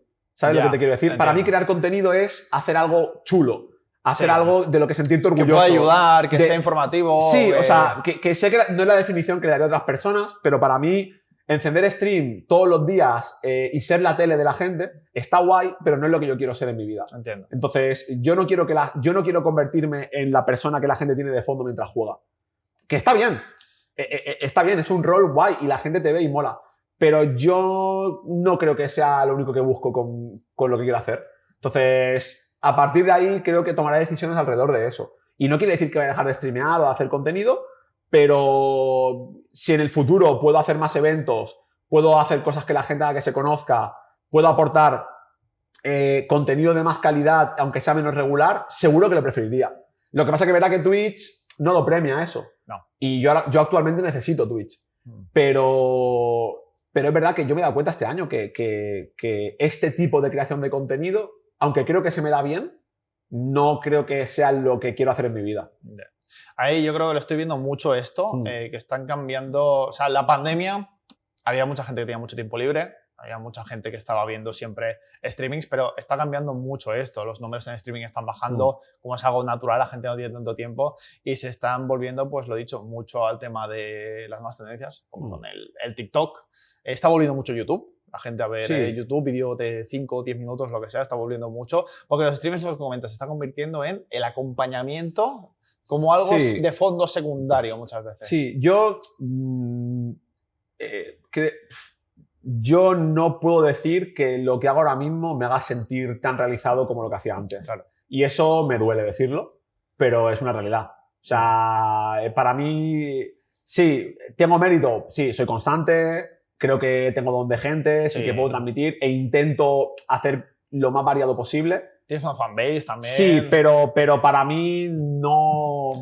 Para mí esto no es para siempre o no de esta manera. Yo no quiero ser esa persona que enciende todos los días de 5 a 10, just chatting. Ya. Un tiempo está bien, pero no. Yo siempre lo digo, yo no soy... Es un culo inquieto. Sí, pero yo no quiero ser eso. Yeah. Yo tengo claro o quiero pensar que mi rol en todo esto es hacer que la gente le gusten los juegos de lucha y que la gente viva esto de una manera apasionada. Y eso creo que se hace en eventos, creo que se hace en ligas, creo que se hace en contenidos elaborados, en montar algo chulo y no acompañando a la gente y estando ahí o streameando rankeds o streameando salas. Que está muy bien y no digo que no haya que hacerlo, pero para mí no puede ser el endgame. No puedes transmitir igual. No puede ser el endgame eso. Y yo este año lo he descubierto. No lo sabía, lo he probado este año, me gusta. ¿Me dices que voy a estar así 3 años más? No. No, pero no porque quiera dejar los juegos de pelea ni nada de eso, sino porque, coño, creo que tengo mucho más para dar que estar hablando con la gente por el chat, que está bien, pero vamos a hacer cosas chulas, vamos a crear contenido, no a entretener a la gente con la webcam y hablando. Dejando ya un poquito aparte tu tema ya más personal, porque tengo un par de preguntas que hacerte, porque creo que tienes mucho a decir. Es con el tema de, bueno, actualmente el tema de los eSports está pasando su primera crisis. Es algo muy joven, no es como un fútbol, todo esto que ya han pasado sus crisis porque, bueno, empiezan las cosas a irse de madre y vivir, pues, a veces por encima de las posibilidades, lo que sea. Entonces, tú has visto muy de dentro, tanto, por ejemplo, en tema LVP, luego en Riot, que veías pues, los inicios de competiciones más actuales como la LEG, Superliga, todo esto, veías números y todo esto. Y se está dando el caso ahora de que, claro, se están bajando muchos equipos, por ejemplo, hablando de Superliga, Sí, sí, porque sí. el Fighting Game va un poquito más, aparte de lo que decíamos, no hay mucho público, igual que pues, Fighting, Smash Bros, todo esto, mucho público, pero no está tan profesionalizado, al menos en España. En cambio, lo más profesionalizado que hoy en día es el League of Legends, estamos viendo mucho eso, equipos de que parecen punteros, de golpe se bajan del carro, se va se va el otro, tal. Entonces, ¿qué está pasando? Porque ahí creo que tú lo has visto un poquito también al estar en Giants, al estar en yo creo que lo que está pasando es normal, porque al final ha habido una sobresaturación en el mercado de inversiones locas, promesas que no se han cumplido o aires de grandeza que al final no han resultado ser tan grandes y se han creado muchos ecosistemas que no son sostenibles o muchos ecosistemas que son sostenibles a través de inversiones privadas que se han terminado. Entonces, creo que es normal que con el tiempo se regule ese mercado y la gente diga, vale, igual no tiene que haber un jugador en segunda división de League of Legends cobrando 10.000 euros al mes, ¿no? En plan de cosas así que dices, esto no tuvo ningún sentido en ningún momento, hiciste la apuesta, no ha salido, pues ahora hay que regular. Entonces, esa regulación es normal. Ha habido mucha gente que ha llegado con el talonario por delante, con la chequera por delante, ha quemado tierra, se acaba el dinero y se piran. Entonces, lo que hay que hacer es que esa tierra quemada, a ver el daño hasta dónde ha sido, ¿no? Pero creo que es natural lo que está pasando. O sea, simplemente hay un poco de, oye, vamos a ver qué está pasando y a lo mejor no hay que empezar la casa por el tejado, hay que intentar ver cuál es el retorno de todo esto. También ha cambiado mucho el cómo se consumen videojuegos, como ya he dicho, cómo se consume la competición, qué tipo de gente sigue los torneos. La gente ya no solamente va a Twitch a ver competiciones, ahora está el tema de los co-streams, es que hay muchas cosas que han cambiado y te tienes que adaptar a esos tiempos, ¿no? Y decir, oye, pues a lo mejor esperabas un retorno de 1 millón en 2 años y no te ha llegado, pues hay que recortar o hay que buscar otro. Yo creo que es eso lo que ha pasado. Tampoco me parece tremendista, sino simplemente es que no podía ser. Entonces, te lo digo exactamente igual que te podía decir, oye, Barcelona Fighters, igual en otras circunstancias no recibe la inversión que recibió. Ya. Entonces, es así. Sí, es así. Entonces, bueno, pues habrá cosas que han salido, cosas que no. Ahora hay que recular o cambiar. Y también se está cambiando mucho el cómo se gestionan los equipos. Todo eso es que ha cambiado mucho y es parte de ese cambio. No, y aparte ahora mismo, por ejemplo, por poner un ejemplo muy loco, en Team Fighting, lo estamos hablando, la Capcom Cup son 2 millones de euros de premio. Claro. ¿Tú crees que eso es bueno para el ecosistema? En plan, porque ahora Capcom ha dicho, bueno, ponemos 2 millones de euros, empezamos a hacer torneos, pero quizá el año que viene ponen 100.000 euros, 100.000 dólares. No creo que sea bueno o malo, creo que es prácticamente irrelevante. O sea, no creo que el hecho de que la Capcom Cup tenga 2 millones de premio vaya a aportar mucho más de que se hagan los periódicos, entre comillas, ¿no? O sea, no. Yo creo que el hecho de que la Capcom Cup te solucione la vida es algo que es importante, porque los jugadores son la parte más importante del ecosistema, de las más importantes. Sin jugadores no hay nada más, ¿no? Entonces, joder, mola mucho que el premio sea algo por lo que la gente quiere rejardear. Pero que sea 1 millón, o que sean 10, o que sean 20, o que sean 500.000, a mí me da igual. Y al 90% de la gente le da igual. Entonces, ¿es tan importante que el premio sea ¡wow! 20 millones, ¡oh my god! Pues hombre, yo creo que ese dinero a lo mejor está mejor invertido en otras cosas. Yo siempre lo digo, yo creo que cuando te viene una marca o te dice, oye, vamos a hacer un torneo, vamos a poner un premio de tanto, ¿tú crees que es en plan de ¿cuánta gente que va a un torneo le importa el premio realmente? ¿Cuánta gente que viaja realmente le importa que el premio sean 100.000 o 150.000? Que está muy bien, ¿eh? Que tiene que haberlos, joder, porque al final queremos que los jugadores ganen pasta y vivan de esto, claro que sí. Pero sobredimensionar de esa manera, hombre, es que no creo que sea tan importante. Tú este año pones 1 millón de dólares igual que el año pasado en toda la Capcom Cup y el hype sería el mismo. No cambiaría nada. Lo único que ahora puedes decir, cuando gane el que gane, se llevó 1 millón de dólares, es millonario. Es marketing puro y duro. Es un marketing de 1 millón. ¿Está bien? Bueno, no lo sé. A lo mejor sí, a lo mejor descompensa y hace que sea mucho más mediático. A nivel comunidad es quemar pasta. No, y a nivel de venta de juegos... Es quemar pasta. Para mí es quemar pasta. Quemar pasta puede ser bueno. No lo sé. Pero, es una apuesta.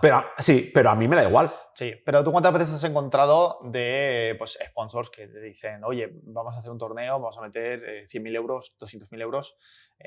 Yo algunas conversaciones que he tenido contigo has dicho, prefiero que metas en un premio O sea, que esos 100.000 euros, 50, lo que sea, los repartas y que hagas mucho más contenido que solamente una cosa o una apuesta Sí. a todo esto. A mí me frustra bastante porque es algo que veo constantemente en plan de one shots, de torneo de Perico de los Palotes Gaming, 10.000 euros en premios. Y está bien eso, pero es en plan de, tío, ¿por qué no coges esos 50.000 euros que te va a costar hacer ese torneo? ¿Por qué no hablas con alguien de la comunidad, creas un año entero de competición, con un circuito, con una marca, con algo sostenible, grassroots, que esté bien hecho, en lugar de meto aquí 50.000 pavos porque tengo una acción, que lo entiendo, ¿no? Me han pedido de arriba una acción, 50.000 pavos, se lo doy a este, lo meto, one shot, lo quemo, copio las estadísticas, lo mando y a chuparla. Y lo entiendo porque para la mayoría de empresas tampoco tienen elección. Porque a una empresa le llega tanto y dice, oye, tienes tanto para marketing, quiero una acción. Y la persona no es su responsabilidad o no tiene la autoridad o lo que sea, lo entiendo. Me gustaría que las empresas se preocuparan más de la comunidad o de lo que hace que la gente juegue a su juego que no solamente ese one shot que no vale para mucho. No. O que de hecho muchas veces lo que provoca es rechazo porque es en plan de, joder, he puesto 20.000 euros en premios o 10.000 o 5.000 y han venido 20 personas, tío. Vaya puta mierda, no voy a volver a hacer nunca nada más de fighting. Ese es el problema. Ese es el problema, entonces es en plan de, tío, ¿por qué no cogemos estos 5.000 pavos y montamos un circuito y tal? Y por suerte hay marcas que dicen que sí, pero muchas les da igual. No. Les da igual o no pueden, que ese es el problema. Porque muchas veces no tienen medios o no tienen una persona de comunidad dedicada y simplemente es una acción internacional que te llega y te toca hacerla. Pero a mí me da pena, porque yo creo que el dinero se puede invertir de manera más inteligente muchas veces o hacer cosas que tengan mucho más sentido. Y no siempre es el caso. Es lo que hay. Ya. Tú habrás encontrado muchas veces, por ejemplo, en Barcelona Fighters, aparte de, pues, de tener a Giant, siempre habéis buscado otros tipos de inversores y ha costado. Sí, yo creo que el problema que veo es que para muchas marcas no se valora tanto el engagement, sino números vacíos. Entonces, si tú no tienes, o no vacíos, pero números. Sí. Pero es como que la mayoría de marcas con las que trabajas o que la gente que te contacta suele ser en plan de dame números, dame impresiones, dame seguidores, dame tal. Y a veces eso no se traduce en nada. O sea, no quiere decir nada. Tú puedes tener 100.000 seguidores y que tener un 10% de gente que compre o de retención o gente que o gente que no tiene poder adquisitivo o 100.000 niños que no van a comprar. O sea, no lo sabes. Muchas veces no es así, pero muchas veces sí lo es. Entonces es como que una comunidad como la de Fighting o cosas así que son muy poca gente pero muy fiel, a lo mejor no tiene el peso de las marcas que debería tener. A veces hay marcas que te dan la oportunidad de decir, oye, he flipado, ¿no? Porque, joder, ¿qué prefieres tener? ¿500 personas que 450 te compran el producto o 10.000 que te lo compran 100? O 10.000 que te compran esto y mañana se van con otro porque les da igual. Entonces, los números no lo dicen todo muchas veces. A veces sí, depende de lo que busques, pero muchas veces los números no lo son todo y el sentimiento o la fidelización que hay detrás también importa.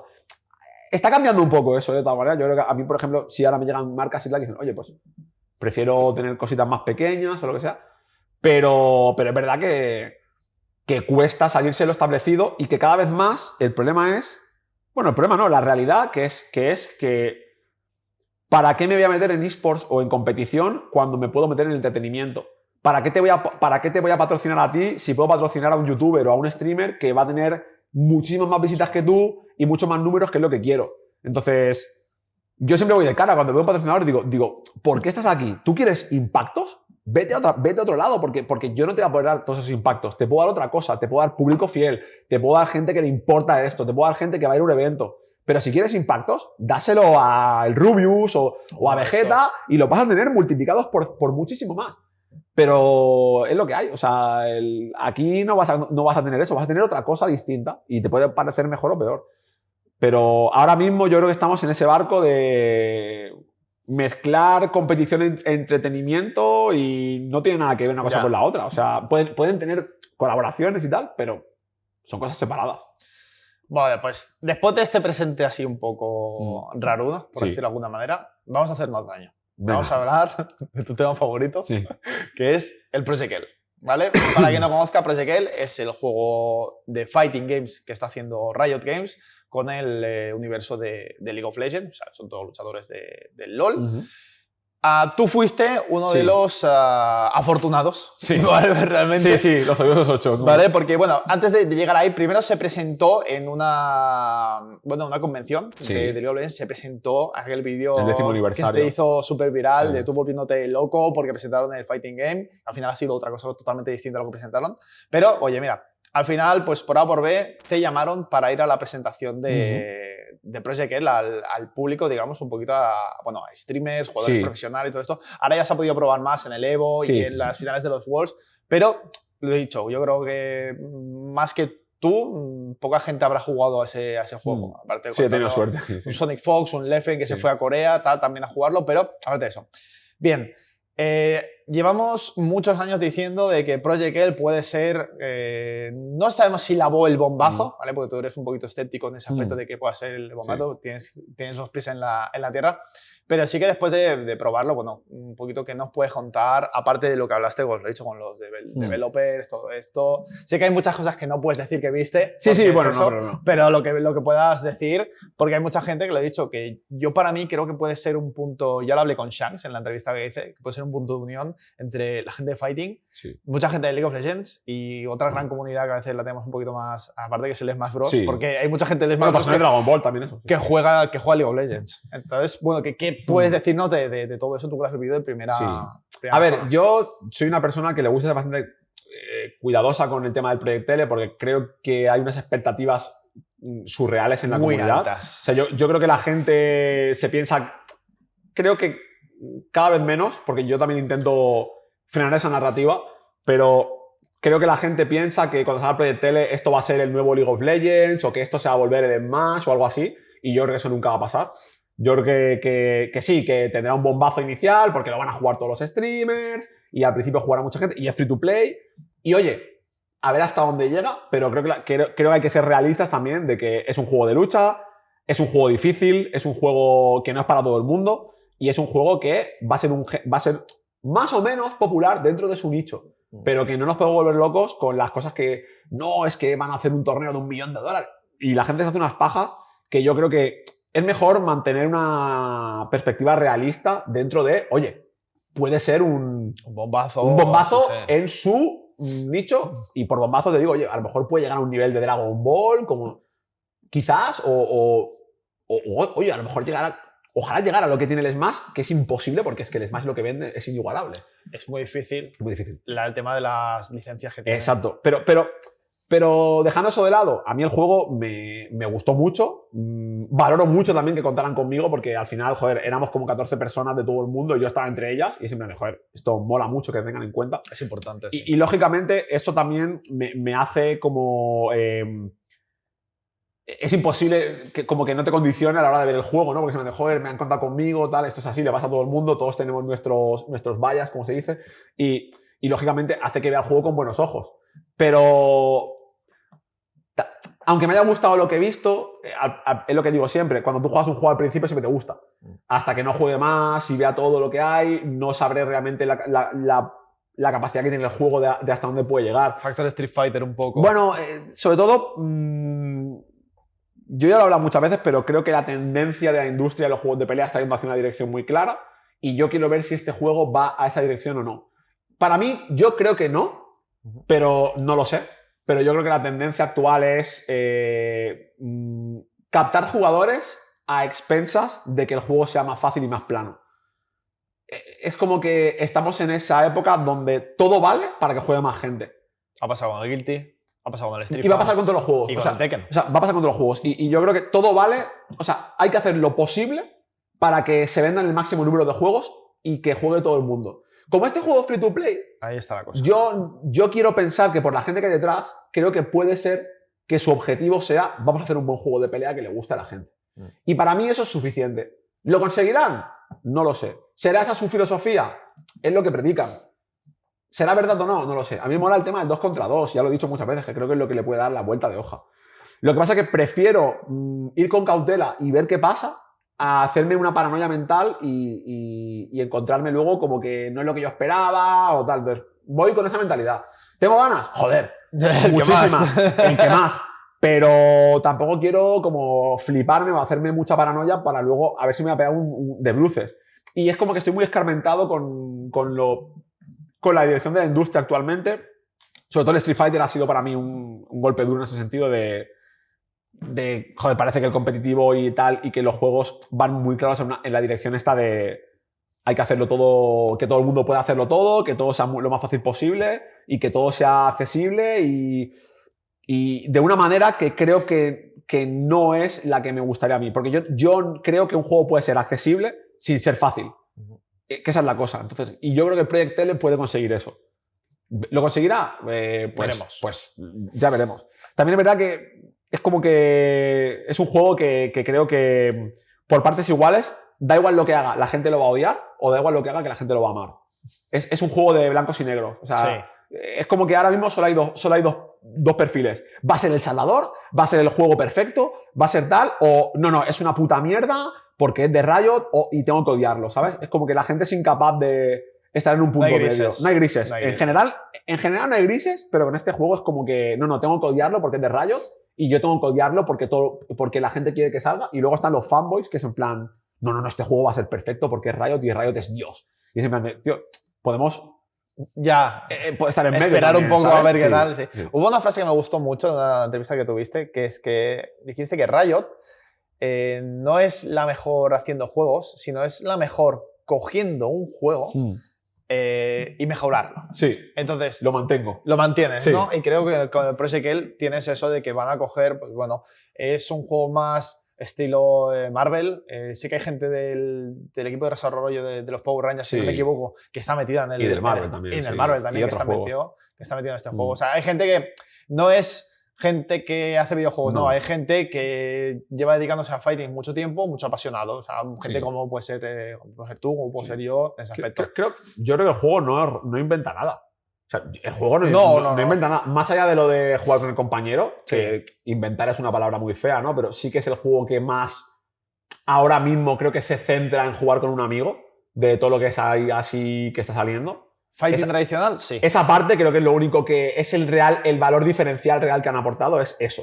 Pero todo lo demás, el juego no inventa nada que no exista. Son mecánicas de otros juegos copiadas ahí con personajes del LoL. Eso es así. Entonces... Pero es que eso, League of Legends a día de hoy es una IP hiper fuerte. Todo el lore que han causado, Arcane a la temporada 2 a la vuelta a la esquina. Entonces, ese aspecto sí que va a coger fuerza, yo creo. Que yo no sé si tú tienes... sé que te dijeron que no sabían fecha aún, pero yo creo que va a sacarlo, bajo mi punto de vista, o un poco antes de Arcane, o un poco después de Arcane, para coger ese... Yo pensaba que saldría con la temporada de Arcane, lo que pasa que cada vez me empiezo a pensar que no va a salir.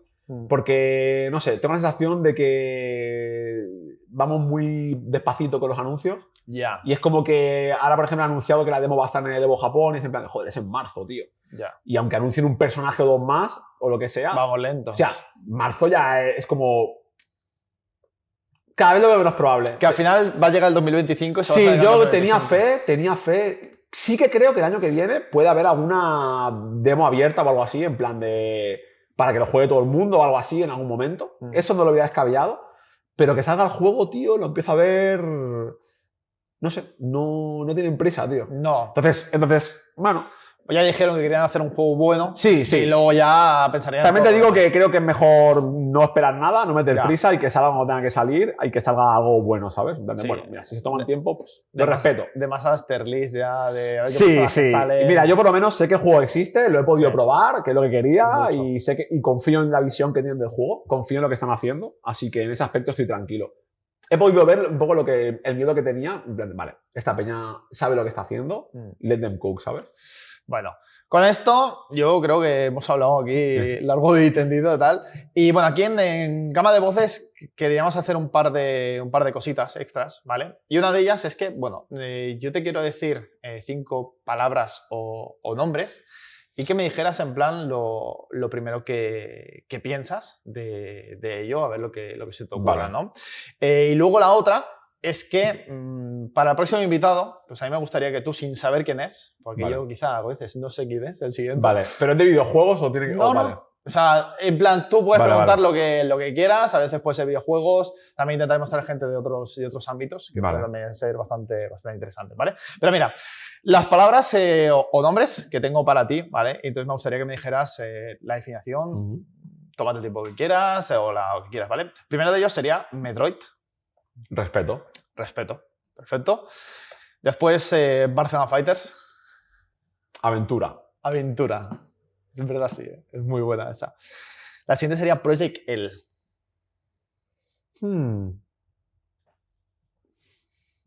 Una palabra, ¿eh? No tiene que ser una palabra, puede ser Ah. una frase, por eso te he dicho, digo, que te puedes explayar, que puedes hacer explicación de todas, o sea, que no hay problema. Yo diría que puede ser el principio de otro capítulo. Lo llamaría así, en plan de... Ha habido un capítulo Barcelona Fighters, capítulo Street Fighter o capítulo Dragon Ball. Sí. Sí, yo creo que el como Dragon capítulo Ball... Dragon Ball, capítulo Street Fighter y yo creo que hay un capítulo para el Project L también. Yo creo que ese juego, pase lo que pase, pasarán cosas. Vale, si vamos un poquito más, ¿tú crees que puede ser un capítulo potente? Para mí seguro. Para ti seguro. Para mí seguro. Para ti seguro. O sea, yo cuando salga ese juego tengo claro que voy a hacer todo lo posible para que funcione. Que todo el mundo se vuelva enfermo como Sí, tú sí, sí. O sea, jugarlo. para mí seguro. No sé si para los demás, pero yo por lo menos, para mí, 100%. Mira, la siguiente ya de ellas sería Shanks. Iba a decir respeto también, pero no vale. No. Yo diría que Shanks para mí es la figura de lo que es la comunidad. O sea, el colofón de todo lo que ha pasado, de lo que es el fighting, la comunidad, los valores, el esfuerzo y esa figura de alguien que es tu amigo y llega ahí arriba, es él. Y yo creo que eso es un cúmulo de amistad, sí, unión, es como que es ver, decir, joder, este tío y lo que ha llegado a conseguir. Y también lo que es ver el fighting en España, verlo ahí arriba, ¿no? Es como, wow, nunca pensé que yo pudiera ver a alguien que conozco estar ahí. Y eso es indescriptible. Y la última de ellas, Javier Sanabria. Esa es la más... Yo diría que soy una persona muy emocional y eso puede jugar a mi favor o en mi contra, pero creo que soy una persona genuina. Pienso de verdad que me he ganado, por lo menos, que la gente asuma que mis intenciones son buenas y que lo que hago lo hago porque creo que es lo mejor y no para beneficio personal o porque anteponga mi beneficio personal a otras cosas. Porque creo que he demostrado que me preocupa genuinamente la comunidad y que hay cosas por encima... Para mí hay cosas por encima del dinero o el rédito personal, sino que el sentirme bien a lo mejor con lo que estoy haciendo o que la comunidad vaya hacia una dirección que yo creo que es lo que debería ser, o por lo menos luchar por ello. Y creo que la gente confía en mí, en que ese es lo que me mueve realmente. Estoy muy de acuerdo, la verdad, estoy muy de acuerdo. Pues mira, yo tengo aquí boli, papel, para que la gente lo vea. Directamente mientras vas escribiéndolo, pues vale. Ya vas pensando lo que sea. Ya la tengo clara. Ya te digo, yo estoy muy contento de haberte tenido por aquí el primero, porque me hacía mucha ilusión. Y también, pues, bueno, espero que a vosotros os haya gustado el programa. Aquí un poquito esta novedad, gama de voces, intentaremos traer más gente. Esta ha sido la primera prueba, porque tampoco teníamos muy claro de cómo hacer el Ya está, ¿te la enseño? Sí, pero no lo voy a decir. Yo quiero verlo. Vale, es espectacular, ¿eh?